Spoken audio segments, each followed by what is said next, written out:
আসসালামু আলাইকুম। কেমন আছেন আপনারা সবাই? আশা করি ভালো আছেন, সুস্থ আছেন। আলহামদুলিল্লাহ আমরাও ভালো আছি, সুস্থ আছি। নিয়ে আসলাম একদম নতুন ভিন্ন স্বাদে একটা রেসিপি। এটাকে আপনারা নিমকিনও বলতে পারেন এবং পিঠেও বলতে পারেন। যদি এর ভিতরে রস দেন তাহলে হয়তো রসালো পিঠে হবে, কিন্তু আমার রস দেওয়ার আগেই কিন্তু আমার পুরো পিঠাটা কিন্তু শেষ হয়ে গেছে। এই জন্য রস দেওয়া সেইটা আমার রস বলেন, যেটা চিনির শিরা বলেন, চিনির শিরাটা দেওয়ার আগেই কিন্তু আমার পিঠাটা একদম ফিনিশ হয়ে গেছে। এত টেস্ট হয় ভিডিওটা, একবার হলে আপনারা বাসায় ট্রাই করেন। দেখুন, পুরো ভিডিও দেখুন প্রথম থেকে শেষ পর্যন্ত এবং পাশে থাকেন, সাথে থাকেন। আমি এখানে 1.5 কাপ আটা নিয়েছি। আটাগুলো এখন আমি তার ভিতরে কিছুটা কালো জিরে আমি হাতের পর একটু ম্যাশ করে দিয়ে দেব সুন্দর একটা পেপারের জন্য। এখানে দিয়ে দিলাম একটু লবণ এবং 4 থেকে 5 চামচের মতন আমি এখানে চিনি ব্যবহার করেছি, একটু বেশি চিনি আমি দিয়েছি। এখন আমি ব্যবহার করছি রেগুলার রান্নার যে তেল, সেখানে আমি 3 চামচের মতন তেল ব্যবহার করেছি। মেপে আমি 3 চামচের মতন তেলটা ব্যবহার করেছি। এখন খুব সুন্দর করে আমি ময়ন দিয়ে নেবো যাতে এইগুলো ক্রিস্পি হয়। এখানে যাতে আমি 1.5 কাপ নিয়েছি, আমার 1 কাপের মতন পানি ব্যবহার করব। আমি সুন্দর একটা ডো দেখেন বানাই নেবো, সফট একটা, নরম, বেশি নরম হবে না, শক্ত হবে না। এখন আমি 3-4 মিনিটের মতন এই পথে মদে নেব, খুব সুন্দর করে একটু মেখে নেব 2-3 মিনিটের মতন। তারপর রেস্টে রেখে দিব 10 থেকে 20 মিনিটের মতন। এতে কি হবে, আমার আটাটা একদম সেট হয়ে যাবে। এখন আটাটা আরও বেশি একটু নরম হয়ে আসবে, আর এই আটাটা কিন্তু একদম ক্রিস্পি হয়ে পড়বে। দেখুন কেমন আমি মাখাইছি। আমি 20 মিনিট পর ফিরে আসলাম। দেখুন এখন আমি এই ফিরের পর একটু মদে নিয়ে এখন আমি ছোটো ছোটো করে লেচি কেটে নেব।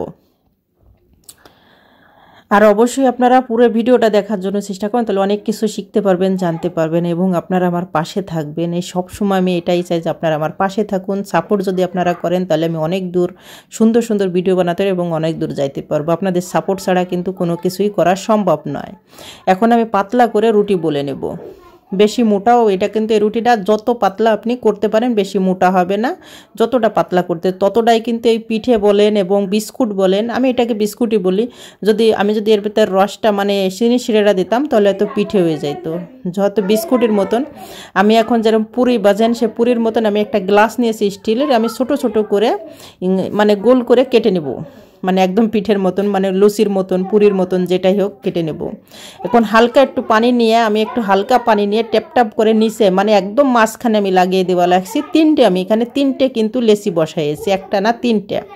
স্টিলের আমি একটা ডাটনি নিয়েছি, সে ডাটনি দিয়ে কিন্তু আমি কেটে নিলাম মাঝখানে, যেখানে আমি পানিটা বসাইছি সেখানে কেটে, আপনার দেখেই বুঝতে পারবা লাগছে। এখন পিঠে কাটার দিয়ে আমি সুন্দর করে 4 চতুর কেটে নেওয়া লাগছে, একটা ডিজাইন হয়ে গেল, পিঠে কাটারের একটা ডিজাইন হয়ে গেল। সহজেই কিন্তু এই পিঠেটা একটা ডিজাইন হয়ে গেল। এজন্য আমি এটাকে ফুলের পিঠে বলেন বা ফুলের আপনি বিস্কুট বলেন, যে কোনো একটা। মাঝখানটা আমি ফুটো করে দিয়েছি, যেখানে আমি কিন্তু পানি লাগাইছি সেখানে আমি ফুটো করেছি। তাহলে এটা কী হবে, মাঝখানে জয়েন্ট থাকবে, খুলে উঠবে না এবং 4 চতুর একদম ক্রিস্পি একটা বিস্কুট হয়ে যাবে। আর একটা কথা, এটা কিন্তু আপনারা স্টোর করে রাখতে পারবেন, 1 মাসের জন্য ভালো থাকবে। এই বিস্কুটগুলো 1 মাসের জন্য ভালো থাকে। আর যদি এটা চিনির শিরা দেন তাহলে চিনির শিরা দিলে আপনারা 1 সপ্তাহ কিন্তু ভালো থাকবে, 1 সপ্তাহ। দেখুন একদম মাঝখানে আমি 3টে লেচি কিন্তু একসাথে বসাই দেবো, 3টে পিঠে 3টে ডো কিন্তু একসাথে আমি বসাই দিলাম, দিয়ে কেটে নেব। এখন হাতের পর একটু নিয়ে আমি একটু সুন্দর করে একটু লাগিয়ে দেবো, যাতে এটা না খোলে। মাঝখানের থেকে খুলে গেলে কিন্তু এটা ভালো হবে না, এই জন্য আমি মাঝখান থেকে একটু ট্যাপটা করে লাগান। 4 চতুর আমি খুব সুন্দর করে কেটে নিলাম। দেখুন এর ভিতরে আমার সমস্ত বিস্কুট বলেন, পিঠেগুলো আমার বানানো কিন্তু হয়ে গেছে।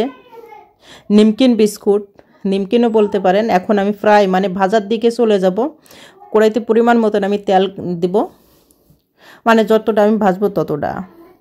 যদি চিনি শিরা দেন তাহলে হবে পিঠে হবে, আর এটা নিমকিন আর এটা আমি এখন বিস্কুটগুলো আমি সুন্দর করে চেক করে নিয়ে বলাছি। তেলটা আমার এই মুহূর্তে কতটা থার্মোমিটার কতটা গরম আছে, তা ভাবলাম যে ইনশাআল্লাহ ভালো গরম আছে। এই পজিশনে এই পিঠে বিস্কুটগুলো আমি দিয়ে দেবো, এক এক করে কয়েক পিস করে আমি ভেজে নেব সুন্দর করে। আর দেখুন লেয়ারটা কিন্তু এখনই কিন্তু ছাড়া আছে, একটু ধৈর্য নিয়ে ভাজবেন, তাহলে কিন্তু একদম ভিতর থেকে ক্রিস্পি উঠবে। যত 3টে লেয়ার আছে এখানে, 3টে লেয়ারে কিন্তু খুব ক্রিস্পি প্রয়োজন।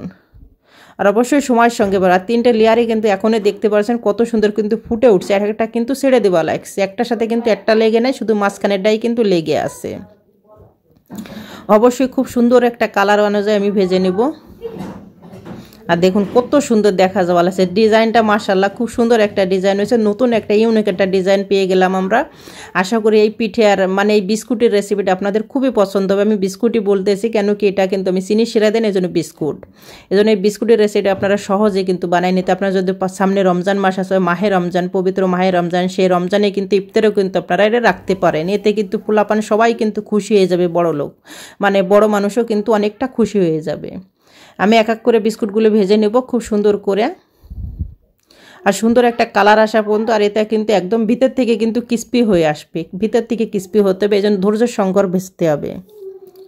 আমি এক এক করে সব বিস্কুটগুলো আমি ভেজে নেব একই পদ্ধতিতে, আপনারা দেখেই বুঝতে পারতেন। আর লেয়ারগুলো কত সুন্দর দেখা যায়, একটা একটা কিন্তু একদম ছেড়ে দিয়েছে।